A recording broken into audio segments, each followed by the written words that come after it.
Sorry, I'm talking while muted. Yeah, I managed to connect, so at least I'm a host and we're recorded. So there's three of us so far. Yep. Yeah. So Adam and I joined this other thing this week, which was interesting. Yet another community doing similar things, and as disorganized as us, I think it's safe to say. Yeah, no, it was an interesting introduction. I wonder if anyone will join us today. I'm not sure if Gunther is. He sent me an email earlier where he asked some questions about visual meta and seemed to be it. I hope they're able to get the video up from last night, because I wasn't able to catch that. And it sounded like it was really good. Yeah, there really wasn't that much. Yeah, I don't think there was that much discussion, that much content. It was mostly, yeah, another attempt to map. And you suggested. Yeah, and we tried to set up some sort of procedure for doing this, those interchange formats, and it's quite hard with some, as you said before, Peter, with people in Australia and in Europe and in the US, and you want to collaborate both in text, both informally, like chatting back and forth, and then you need to document things more. Same thing as with our Visual Meta spec. It's quite hard to work together on something that is both detailed and that you should you want to comment on very specific things, and also have a discussion of the whole project in general. It's not that easy doing it remotely. Yeah, and also we haven't. Well, it was a short and random call. People kept having to come in and drop out of what we're trying to actually shuffle about between what. So Adam started a Figma canvas type layout. I found it a bit restrictive, that kind of layout, but we will look at a few different things to see if we can start mapping out. I think it's worth doing it, because there are many really engaged people like Gordon and Boris and so on doing different things, but I don't think we have enough clarity on the overlap. A few groups I'm working with are using Mural, and they seem to be obsessed with that one platform. Mural? Yeah, basically it's a big zoomable canvas, and they just lay out a bunch of adornments on it and then have people drag post-it notes into columns under labeled headings. Yeah, I'm having a look now. So it's the sort of thing that you do with Tinderbox Maps if Tinderbox was a multi-user app instead of a single user app.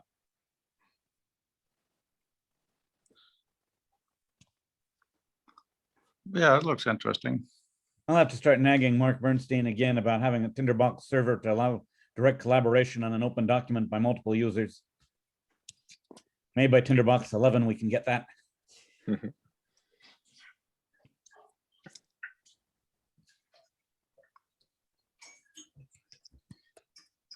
Yeah, so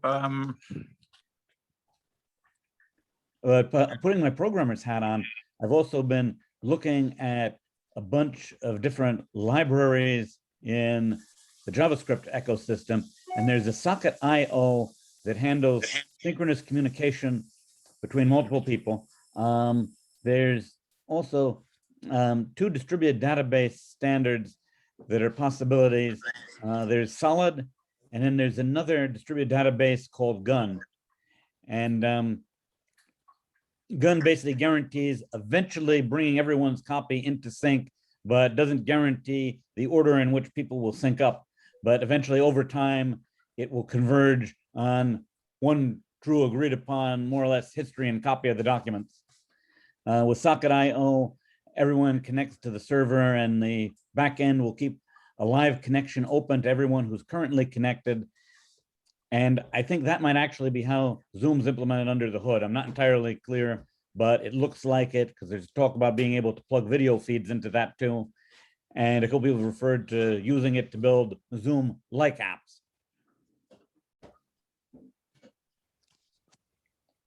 Yeah, So I mean, a little more research. I think we're a bit premature in how we look at that. I think this other community is maybe something we should integrate with at some point, because there are so many different wishes for what to augment in our wider group. And at least the thing they had was document interchange. But even that, defining what that even means takes some mapping time. So we should spend some more time mapping it out. But also, what do you guys think we should use these sessions for? I ask because, as far as I'm concerned, Visual Meta version 1 for now is done. There's a ton of things to do in the future, but we get to a certain point where we can just talk ourselves in circles. So I'm very, very grateful for all the different perspectives that's framed it to this point. But we should probably find out what's more interesting for people to move forward with at this point.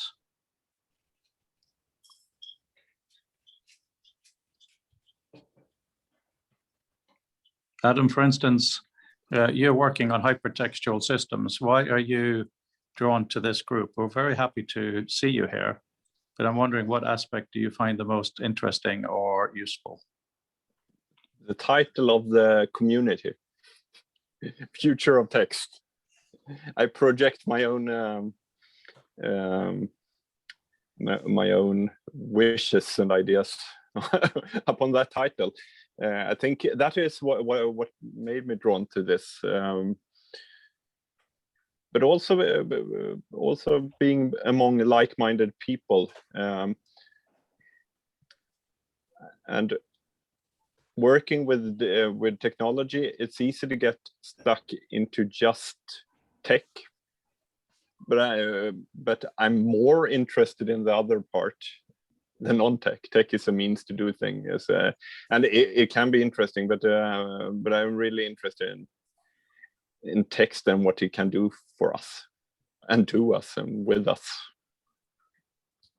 And there are so many things that are not solved and still open, even if we've narrowed our minds a bit here, and we've agreed upon many things around text. And I said it in a couple of sessions ago, even the things like paragraphs and the sentences, how they should look, they come from very old conventions, but also limitations of the paper. That paper was very precious, that you needed to have I talked about the line breaks in the middle of sentences and very compact representations of text. And but in the digital, space is free in digital almost. So we should really free the visual part of the text. I think we are very, very limited. We can't really have anything close to a handwritten experience on paper, and that is just a handwritten experience. We can't have that in digital, but digital offers so much more than the handwritten experience, like the hypertextual things, that things can point to 1,000 other things being networked and so on, and also bringing text instantly to your computer or to your system. So that's very, very cool. So that is what I'm drawn to. Interesting. I read a chapter on the writing of the American Constitution lately.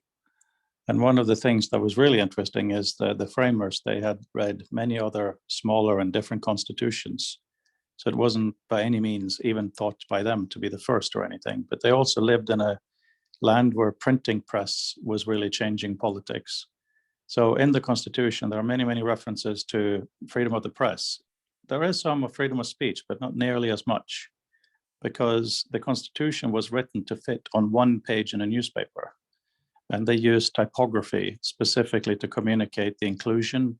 We, the people, where we is massive, to take away the focus of the kind of shady framers in a building, compared to, they wanted to sell it to everyone and sell it abroad. So they had really thought about the medium. I agree with you, Adam. We haven't, as a society, really thought enough about what the, let's use that word, affordances of proper digital communication can be. No question about that. Peter, I saw you put some links up, but I can't easily see them. I'm afraid I'm on my mobile. Do you want to tell us what you're sharing? He wants to have you as a LinkedIn friend. Oh, I have already. If you guys want to, that would be great. All of it.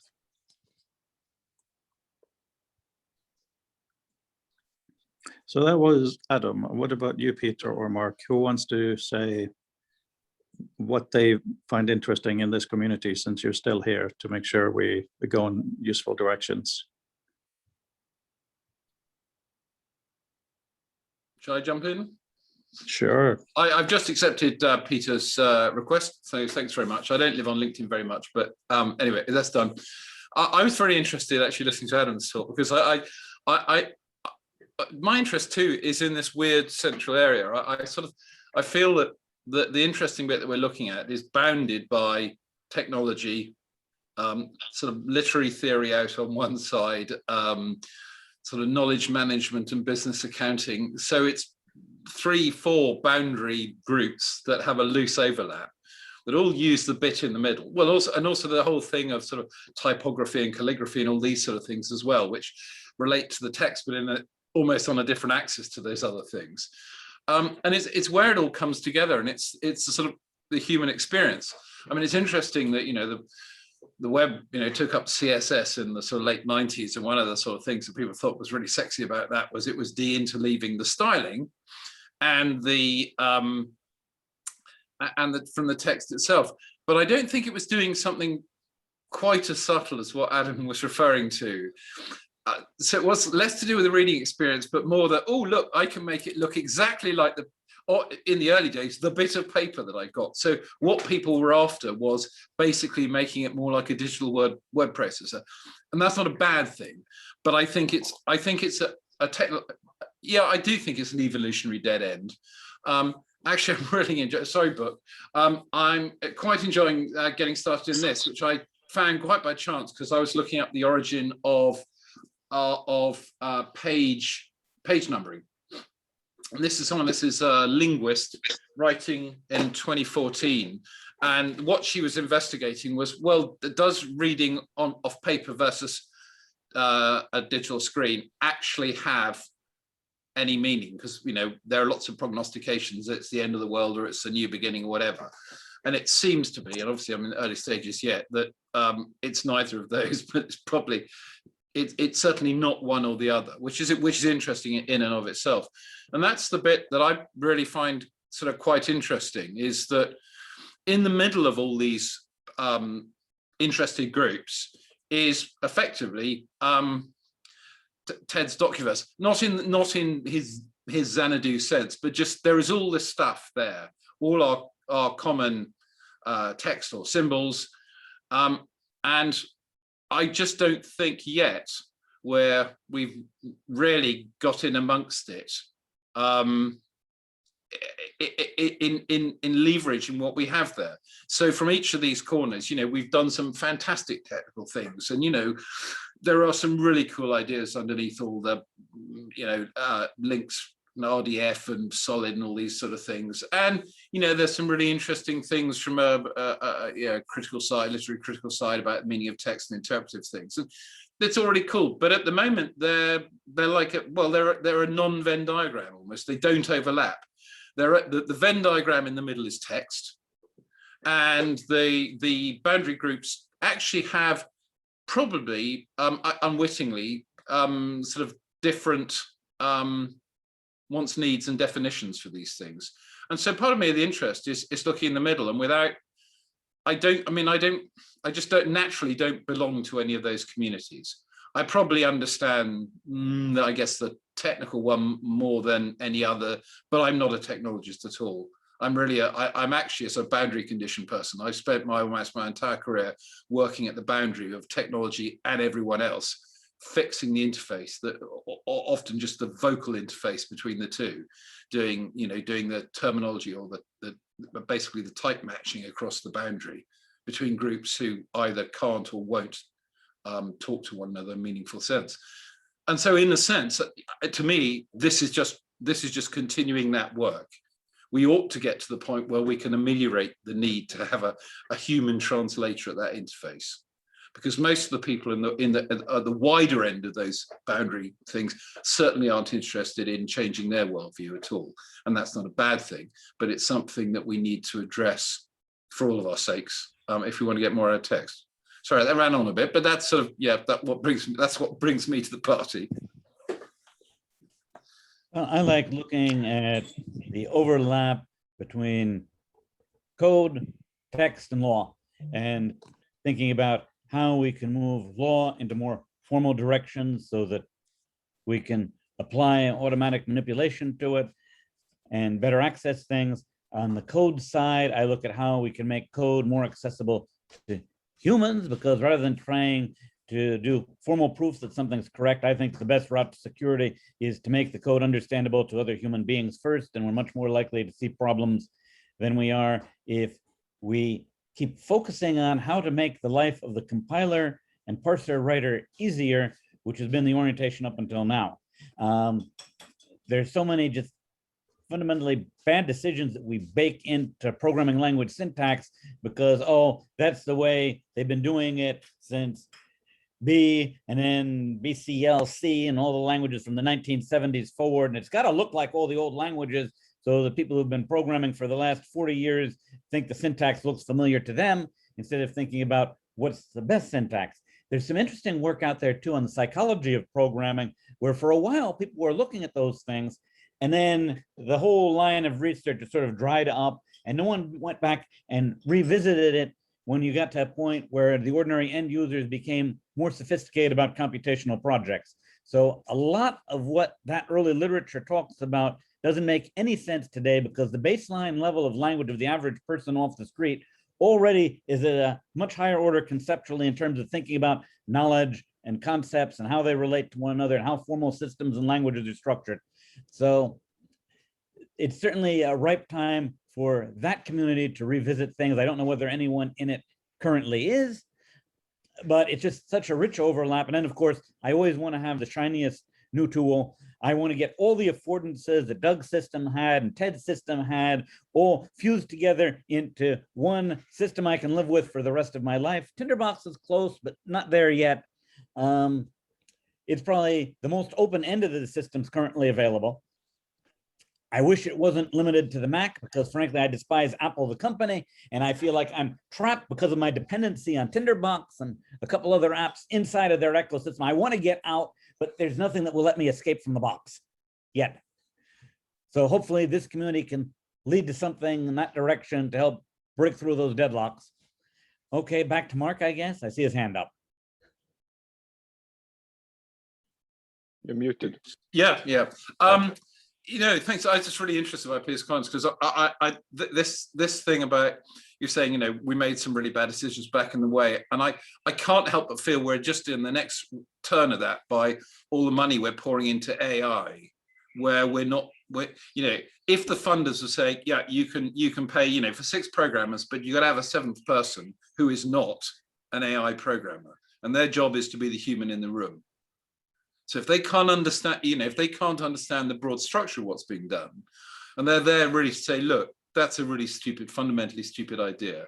No one will understand it. It can't be valid. All these things that I quite understand that the programmer, not through any fault of their own, but because of the way they're concentrating on the job in front of them, their focus is different and they miss these things. And I don't know what you feel, but I just see it, you know, another turn of that handle about to go on. Oh, I totally agree. I am just sick of the throw everything in a neural net and see what the machine learning algorithm spits out as the closest match. You don't have the understanding. You can't explain the systems. It's just, and that's of course where all the money is going. And a symbolic approach to some of these problems could be far more fruitful, but no one's willing to pay for it unless it's a neural net approach. I mean, also, has unseen by the rest of us, sort of much there been much traction in the law, which I know you're familiar with, and my wife's a contract lawyer, or was, and just retired. But in that, it seems to me it's a subject that in some, well, is interesting and a good exemplar, because it's at one and the same time much more formalized than some things, but other parts are actually very fuzzy. And I just wonder, how well those two parts have interacted with various generations of us trying to apply knowledge systems or programming to it. Well, there was a lot of good symbolic work done early on, but the systems grew past the hardware capabilities at the time. So that work pretty much got sidelined. Then we moved into just like an information retrieval model, using algorithms from the library science community to index things, pull things up more effectively. Then they realized that they can represent documents as higher order vectors of words and throw that at machine learning systems. And if you do supervised learning, you can throw a couple of the kind of document you're looking for into the system, and it can do a better job than humans at pulling out similar documents that would be relevant. So that sort of took over what used to be human review of documents. So document review used to be like the main thing that young lawyers would do while they were learning their trade. So you'd have a whole room full of lawyers with piles of bankers' boxes of documents, and you'd have humans read through everything. Now that's been completely replaced with the supervised learning document retrieval systems, which is great. However, it had the perverse effect of destroying the economic model of training new lawyers, because suddenly the law firms found they could no longer get a client to bill the recent law graduate to be shadowing the experienced lawyer doing the document review while learning to do real law. So now the perspective of the law firms is that they don't want to be training the next generation of lawyers, because there's nothing you can do as a young lawyer without having had the experience of shadowing the senior lawyer doing real work for a while that would generate revenue commensurate with the amount of money that you're looking for in a salary, because all of that work's been taken over by the automated document review systems.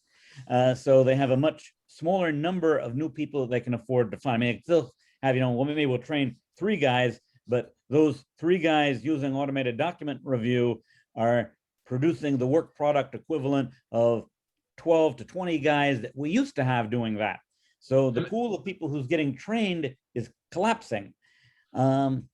Net Is that result, margin, is that multiplier actually reflected in quality? Because one of the things I sort of think as I hear you say that, and having, I mean, in a different profession, but there was quite a long, probably the first 4 years of my professional life were effectively under adult supervision of increasing seniority. But in a sense, it was a long time before you were allowed to really take the training wheels off and do your own thing, because it was understood there's a lot you needed to learn, and you learned by doing things just like you mentioned, because it's not the stuff, it's not only the things you find, it's the other things you see. So you learn to see things in their context, you learn the false indications. Right.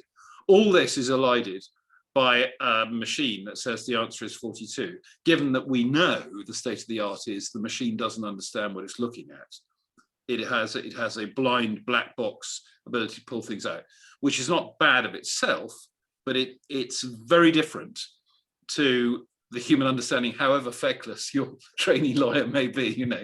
They're using a different system. yeah, so the training, I think, is suffering big time. Another problem is it's resulted in much less social mobility within the context of the profession. The people who get those handful of jobs that are left wind up being the offspring of the people who are currently running the management of the firms. So for new lawyers coming into the profession who don't have any connections to anyone in the firm, their upward mobility routes are just cut off. They can do entry-level work for a little while and then move horizontally from one firm to another, doing whatever it was they were pretty much doing. But the ladder up into management is pretty much sawed off for anyone who wasn't born into the management bloodline, or some exceptions, like if you're the cardiologist friend of the lawyer who's running the firm, well, your son can get a nice job in the firm in return for knowing that if there's a cardiology emergency, the head of the firm is going to be the first person that's going to come to the head of the list for time under the table with the kid's father. Yeah. So it's causing, a lot more concentration of power within social networks and closing down mobility in that regard. On the other hand, if you are willing to hang out a shingle and use some of these tools that can make it a little bit more viable to try to start a new firm, but the odds of that new firm surviving long enough to make it into the money are vanishingly small. Yeah. But it's interesting too, you mentioned Tinderbox, which I know has been my sort of go-to workspace since the turn of the century, I guess. And you're right. I mean, it's a shame it's only on the Macintosh. Though interestingly, I keep finding that it's amazingly how close the application leans on the underlying OS and some of its notions. So just making it work across, even say onto Windows, would be interesting. But nonetheless, the idea of having effectively an undatabase with Engelbartian views on it, I find really compelling. And although lots of people get wound up in the sort of macro language of it that helps you do some of the more complicated things, what those macros are really doing is helping you to make better quality views of your information. And the people who seem to get the most out of this sort of tool are those who have an interest and a thirst in looking for those missing bits and leveraging the views. And that's an area that again seems to sit very, very much in the center of what we're doing. And it, for instance, I see that in what Freud's doing with the dynamic view, if I'm using the right term, in Author. Concept map. Concept map. Oh, it's concept map. Sorry, but Branding, mate. Branding. But I mean, in a sense, the name to me is almost incidental, not branding notwithstanding, in that it's a thinking space. It's a thing where rather than your thought having to work within the rails of the process or the paradigm, whatever, is your thought is free to travel across the text, the information that you have in front of you, and to look at its interaction and to reconstruct it in a way that makes sense to you or the people you're doing it for. I just want to go back quite a long time, because I didn't want to interrupt because what you guys were talking about was so valuable and important, how social networks with the digital technologies can certainly increase, but in other ways get dramatically curtailed. So I think that was very important, Peter. But you said you hate Apple as a company, and politically, I mostly do too. But I think there's one really important thing to give them respect for, which is highly relevant to what we do. Every time I watched a keynote for the last maybe 5-6 years, it's been the same thing. Oh, that was a bit underwhelming. And then I watch it again, and then I read about it. It's like, holy mama, this and that thing is a real quality of life improvement. One of the little things they showed last week was how you can just put an iPad next to an iMac or whatever Mac, and if you put the cursor next to the screen, it'll pop over to the iPad automatically. We can drag stuff across. That is an amazing example of something that Ted Nelson and Doug Engelbart would never have invented, because this is iterations. It's not something Orson Scott Card will sit down and write into a sci-fi novel, because it isn't that kind of a thing. That very much goes probably Minority Report visuals plus AI, as we all keep bitching about for very good reason. But what I really want to see from our community is this iteration stuff. Yesterday on that call, when we had to argue over what kind of a liquid space type thing to have, and Adam was the one who found the first one that we're looking into. The fact that we don't have these basic tools is a bit mind-boggling to me. And even more earlier this week, when looking into my own issue of how to deal with PDFs for my research and visual meta and having threaded dialogue through documents, is how we organize our documents must be one of the most important issues in knowledge world. Of course, concept maps and views are super important, but there's the basic organizing of modular knowledge. Someone has published A, someone has published B. Now, where do you put it to find it again? There's been almost no work on that, and it scares the pants out of me. So in one way, I think our wider community is overreaching into the future. I think some things, and it doesn't have to be documents, but some things we just got to start dog fooding. You know, like Adam, you're doing hypertext stuff. Show us something when you can. Let us play with it. If it's got 3 billion bugs, we'll give it the monkeys. You know, but we can't build only castles on the sky. We have to say, look, Adam, this thing is amazing, but this thing over here is completely stupid. Maybe we do it this way, blah, blah, blah. You know what I mean? We need constant user testing, and we're not allowing ourselves to do that very much. Real reasons for it, like my software is on a Mac, and not everybody uses a Mac, etc. Yes, sorry, Professor, not Professor, Dr. Anderson. No, and this isn't accountable. But I was thinking, I was picking up on something you said there, and this fact that, you know, well, we're not using these things, and I've come to see that we just don't in all sorts of areas teach this, or even have an understanding that people ought to teach themselves in this. So our idea of competence with text is, you know, can you use Google Docs? You know, can you make a Word doc? That's rubbish. I mean, that's like learning to write, and you know, it's that low on the thing. But you know, can you link things through? Can you understand how? Can you create a set of documents that are of use to somebody else because you have thought about the, you know, what are the affordances you need to provide somebody else, not yourself? Because on a personal level, there are lots of sort of quite interesting and deep tools, and I think about DevonThink, which I know again is sort of Mac only, but you know, where I've only used it lightly, but there's an awful lot gone into that. But these are quite niche things used by people who get fairly heavily into it. I think back to my experience up in Whitehall a couple of years ago, and probably the most staggering thing was how digitally illiterate most of these people were, and probably the more senior they were, the more illiterate they were. And I mean this in the sense, not that they knew how to play Candy Crush on their phone, or they could WhatsApp their children, but they had no real understanding of their working medium, which now is digital documents. It's not paper. They may still be printing stuff out, but people just haven't grokked the fact that we've moved beyond that. And we don't have the layers of bureaucracy and manual typists and things that we had that were effectively the management's post-production department. You know, they fixed the typos and they made your rant to the stenographer turn out into beautiful flowing prose to another person. Nope, that's all now compressed completely. And there's the tools have got quite good. I mean, the tools could be a lot better. But the reason the tools, I think, aren't evolving is they are way ahead now of the basic level of competency in most workplaces. And that's a societal problem. But I mean, it plays into the future of text, because if we're going to use our text, we need to understand the tools we have, and we need to understand the tools that we don't have and work towards creating those. And as you say, bootstrap ourselves into them.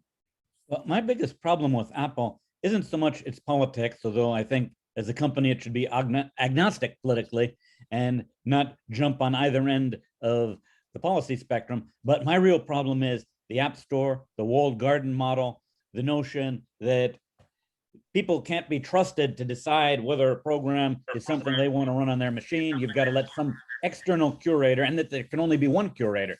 I wouldn't mind so much the notion of curation in general if I had a menu of multiple curators and I could choose who I wanted to be doing my curation. I delegate privacy and security issues to the EFF, and I could decide that I want, Adam's personal private feed on what are the best hypertext tools, turn to Frode's curation of writing and authorship tools, and have something like that. But instead, everything is designed to put you into a straitjacket, to turn the Apple platform into a roach motel for your data, unless you're printing to Adams.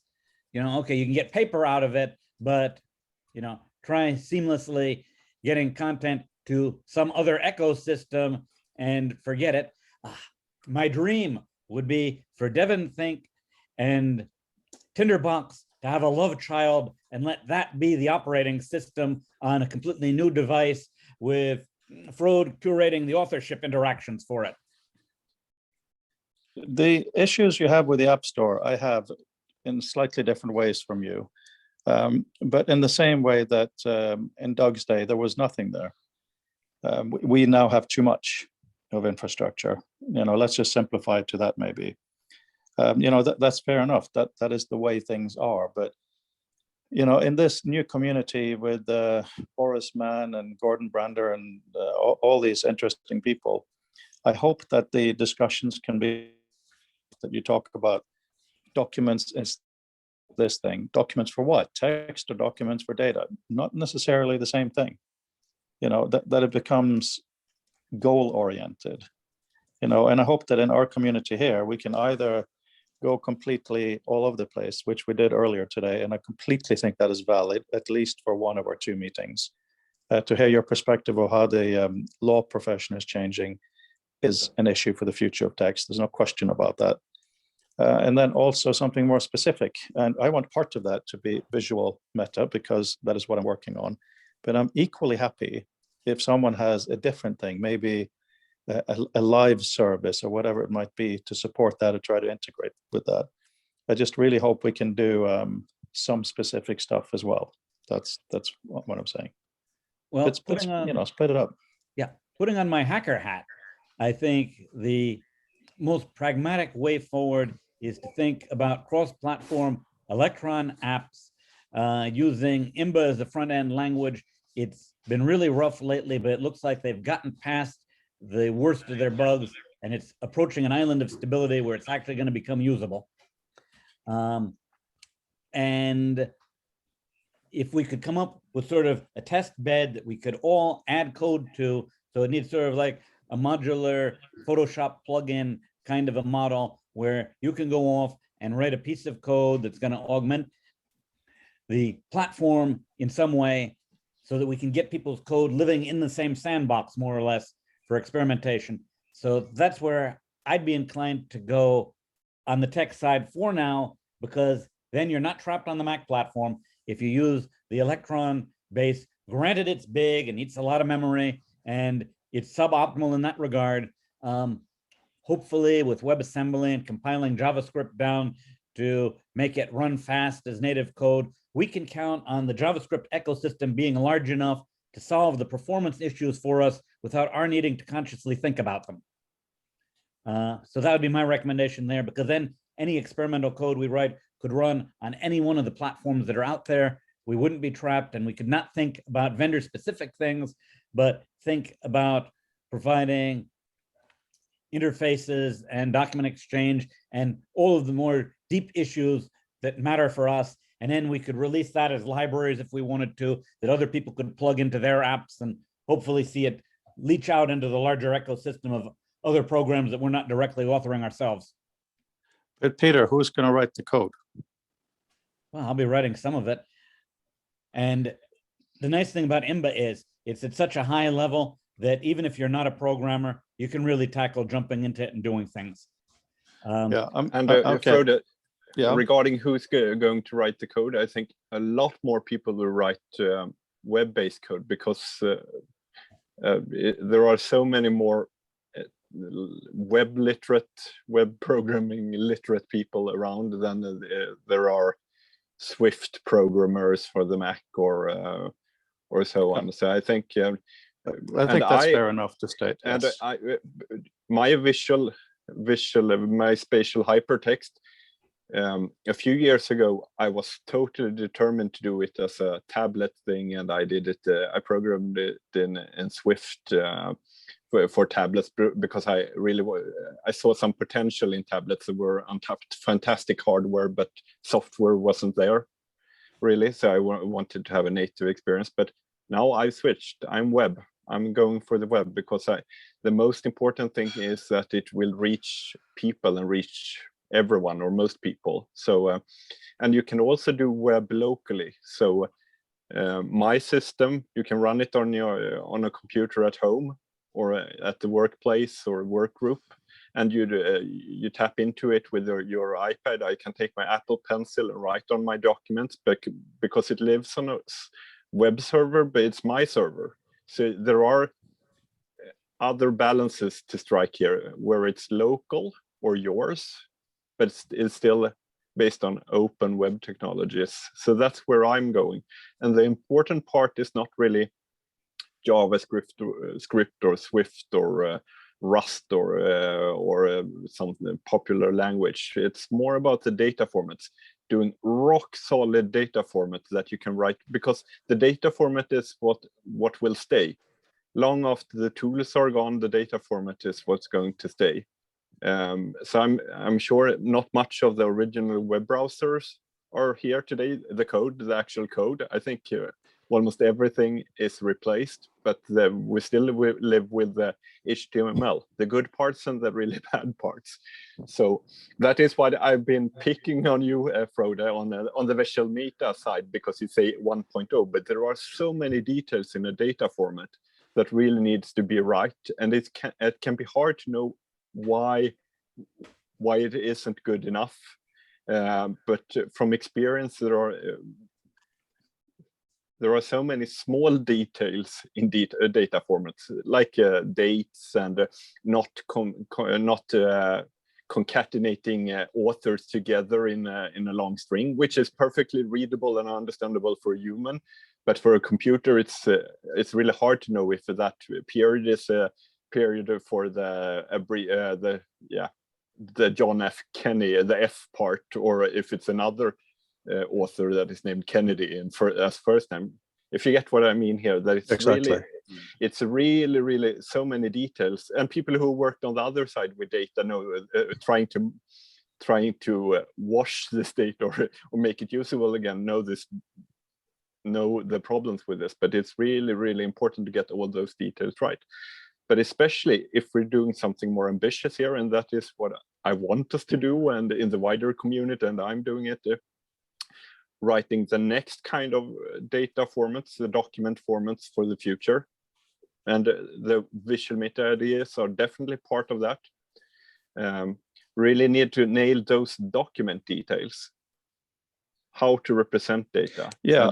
And that is an art form, but it needs to be simpler and more rigid at the same time, Well, maybe part of so two comments on that. The first one is, I look forward to seeing, Adam, you're doing a demo. Can you do that soon? That would be really nice to see for everyone.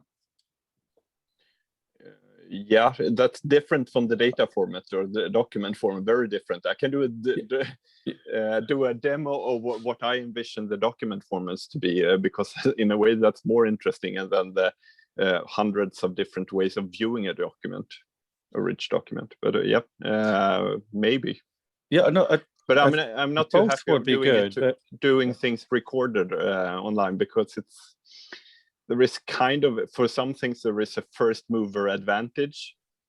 I'm not so, if people copy my ideas, it's not a problem, but it's good to have the first splash and show people, because it takes time and so much effort into it. So I don't want to leak things before a launch.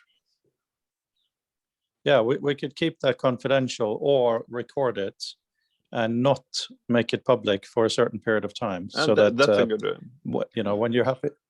Yeah, because then you can show that you did actually back then, etc. as well. Okay, I just posted a link.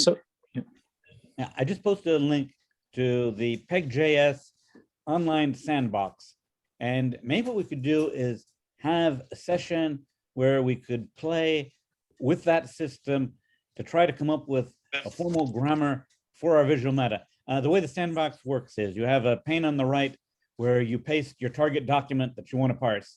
And then in the left pane, you build up the grammar, and then you'll see in the lower right pane what the parse result was on looking at the grammar. So you can start to incrementally build up a parser against target document fragments. And then when you're done, you can save that out to a JavaScript library, or you can just copy the content of the far left pane into a text document on your drive, and there you have your working description of your language that's completely formal and implementable in code. So I think it's a great I tool. think Maybe that like looks- work with that interactively. That sounds very, very fascinating and useful and important. But I think I'm going to take Mark's advice and really keep the core of Visual Meta is here's a bit of BibTeX. Yep. And for the bit of BibTeX, in the boilerplate text above, it says the date must be in the ISO format, which means this.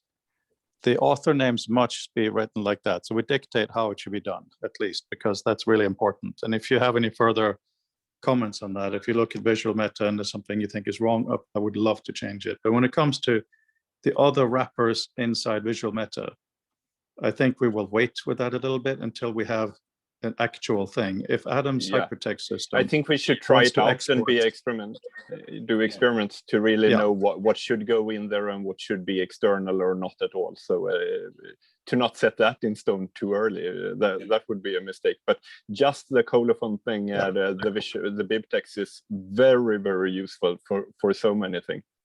Because I mean, I suspect that when that's had some actual use by people who haven't, in a sense, been sitting in this conversation, I'm sure it will throw up in different places, slightly different entries that make sense. So probably as it were, the 1.0 Visual Meta may actually be some very core things, and then a number of things that are sort of core but only for some use groups, but in the sense valid within that. And from that base, then I think it makes more sense to be able to spin out into some of the more exotic and nested stuff we've discussed. But if I can go back for a second to when Peter first was describing this idea of having a web-based system, and one of the things I was thinking is, for those of us who know little enough code to just be dangerous, in order to sort of let people get more engaged, in other words, people who find it difficult to sit down at a blank screen and just start writing something. But if we had a good sort of use case, or not too many, maybe more than one, but as few as possible, where someone said, oh, I see the problem we're trying to do, and could almost approach it from a sort of more sort of human technical angle. Say, okay, so here are the building blocks. I don't know how to make one of these, but I can explain to you why we need one of these. And I think that can be a very useful input, because the two, if everyone is basically inputting in an open sense, then the two shouldn't run against one another. And ideally, there will be someone who's able to, oh, I see what that is. I know how to make one of those. Because the slight problem about a sort of thing that's entirely code-led is often you end up with something where it's great and it's good and it's shiny, but very few people actually really understand what it is, because they don't understand the structure of it. So that's a communication problem. It's not a slight on the construction or the means of construction. But my idea of saying, well, is there a use case that can live alongside this, so that those who are actually doing the heavy lift at the technical core coding end of it can get useful and constructive interaction with other people. So that, or one might write a library, and then one will be able to say, well, what this library does is that little cog there that connects this and this. I think that's quite ambitious, Mark, but absolutely interesting. Just in terms of the call yesterday and our closing minutes here, one thing that I have decided to do, whether we do a web-based equivalent or not, doesn't matter, but this is what I'm doing. I'm using author with the definitions and the map for us as our group. So if you guys could write down 2 things or 3 things, one, your name and company affiliation, if you have it, if you want to use it, and then what you are building and what you want to have developed. Right. So this is about developing interface mechanisms, documents or live or whatever. And then we can start using this mechanism to draw a bit of a community map and see who is interested in documents that are basic, who needs really rich documents, who wants live stuff, who is heavy with graphs, who is heavy with images, who's heavy with text, whatever it might be. But if you could send that to me as a beginning, that would be really kind of fun. Because the one thing I want to do, once I've mapped out the basics of our own community, is surprise Adam and say, look, Adam, I have this, it's semi-structured data. How would this fit in your world? How can we export it? You have these relationships that I have defined them. How would they fit with what you're doing? And then we can start doing real stuff, right? That's brilliant, Frode. I like it. Thank you, Peter. Because some of the stuff I do is visual meta. A lot of it is cheating, like the glossary and references. It's just glossary and references. But I want to make it clear in the visual meta where it is, so we don't have to cheat. Yeah, and I think I from a sort of, again, a general non-technical perspective, I think another aspect of visual meta that we overlook is, in a way, you know, we're not telling people, but it's sort of a gateway drug to a wider audience starting to use structured data. We're just slipping in a way they don't notice, and we're doing some benign things along the way. But it's the kind of thing that if you went and asked them, you know, do you want structured data? They'd say, no, I want a faster horse and buggy. Thank you very much. Yeah. Yeah, absolutely. Because I sense that's why a number of, you know, several iterations of really interesting ideas have sort of certainly gone less far than you might imagine in the time. And I'm looking at sort of linked data and semantic web, especially in this context, because they're just too damn complicated for most people to get any sort of traction with. It's fine if you understand it, but you suddenly realize just how much leveraged experience you had in the background to be able to understand that. And that's problematic. Whereas I do think this is simpler. Oh, it explains what things are. Yes, I like explanations. I'm happy with this. And you know, if the worst thing people do is don't stand in the way of its adoption, well, that's an upside. Yeah, yeah. Good. And I think a lot of the semantic web people again got prematurely locked into the Java programming language because they thought Java applets were going to be the wave of the future, and they bet on the wrong horse. And they're not willing to go back and undo all of that work to move it to the open web in general. And instead, they're still riding the same pony off into the desert. Yeah, well, that's the other problem, of course. When you get heavily invested in a tool or a technique, you suddenly realize how invested you are, and your ability to turn on a dime and say, bah, it was great, but you know, no more, I'm going to do this instead. That takes quite some courage. And a lot of people aren't up for that, you know, because it sort of means starting over, which most of us, you know, don't find comfortable. You know, and understandably so. So again, there's no canard against people for that, but you know, you wish people would walk away from their smoking ruins more easily, rather than keep just hazing down the remains. It's really interesting that one of the things I've done to expand the ACM hypertext data set I did was to go back and sort of recover from the shards that can be found. Mark, I have to interrupt you because I have to leave on the dot, I'm afraid. Yeah, that's all right. It's a really tough day Oh, today. sorry. But, Yeah. Okay. Yeah. But Okay, no will problem. you See you next time. Story for another day. hang on? So you will by Monday, either in an email or in an author document, write that stuff for yourself, right? If I have time.